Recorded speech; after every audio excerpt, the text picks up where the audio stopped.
السلام علیکم ورحمۃ اللہ وبرکاتہ۔ بسم اللہ الرحمن الرحیم۔ اللہ کے نام سے شروع کرتے ہیں جو بڑا مہربان اور نہایت رحم کرنے والا ہے۔ پارہ نمبر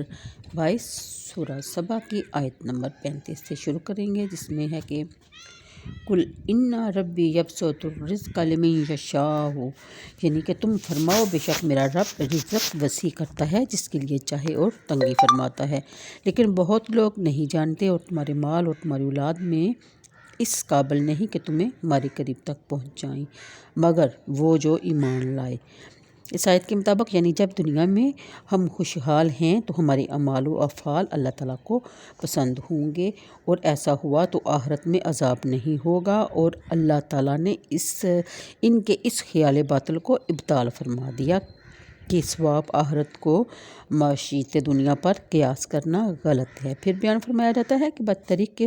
ابتلاء و امتحان تو دنیا میں روزی کی کشاش رضائے الہی کی دلیل نہیں ہوا کرتے، اور ایسے ہی اس کی تنگی اللہ تعالیٰ کی ناراضگی کا باعث نہیں بنتی۔ کبھی گنہگار پر وسعت کرتا ہے، کبھی فرمانبردار پر تنگی، یہ تو اس کی حکمت ہے۔ ثواب آخرت کو اس پر قیاس کرنا غلط اور بے جا ہے۔ پھر بیان فرمایا جاتا ہے کہ یعنی مال کسی کے لیے سبب قرب نہیں سوائے مومن صالح کے جو اس کو راہ خدا میں خرچ کرے، اور اولاد کسی کے لیے سبب قرب نہیں سوائے اس مومن کے جو انہیں نیک علم سکھائے، دین کی تعلیم دے اور صالح اور متقی بنائے۔ پھر بیان فرمایا جاتا ہے کہ ایک نیکی کے بدلے 10 سے لے کر 700 گنے تک، اور اس سے بھی زیادہ جتنا خدا چاہے، یعنی جنت کے منازل بلا آخر،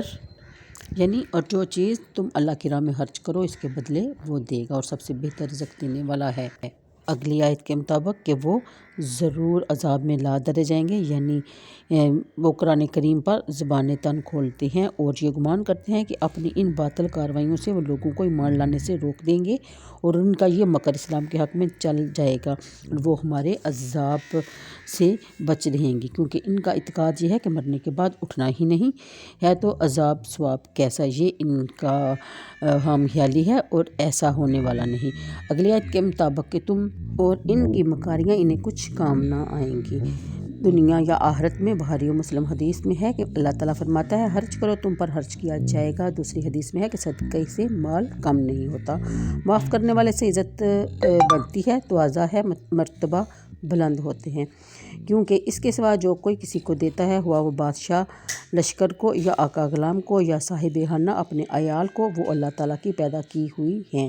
اور اس عطا فرمائی ہوئی روزی میں سے دیتا ہے، تو رزق اس سے منتفع ہونے کے اسباب کا خالق سوائے اللہ تعالیٰ کے اور کوئی نہیں، وہی رازق حقیقی ہے۔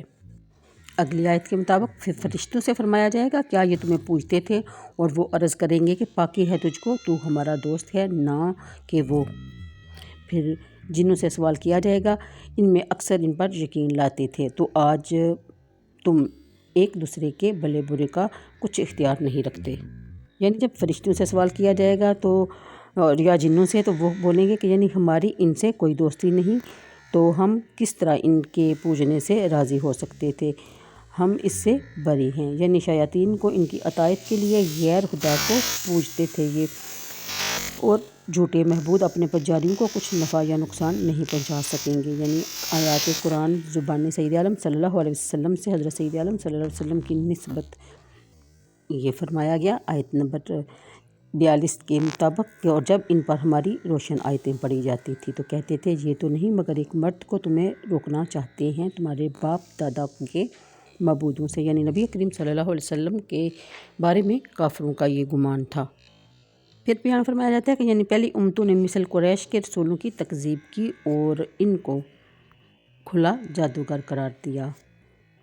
یعنی جو قوت و کثرت، اولاد، طویل عمر پہلوؤں کو دی گئی تھی مشرکین قریش کے پاس، تو اس کا 10واں حصہ بھی نہیں۔ ان کے پہلے تو ان سے زیادہ طاقتور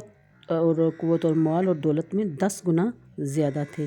پھر بیان فرمایا جاتا ہے کہ یعنی ان کو ناپسند رکھنا اور عذاب دینا اور ہلاک فرمانا، یعنی پہلے مکذبین نے جب میرے رسولوں کو جھٹلایا تو میں نے اپنے عذاب سے انہیں ہلاک کیا، اور ان کی طاقت اور قوت اور مال و دولت کوئی چیز کسی کے کام نہ آ سکی، نہ ان لوگوں کی،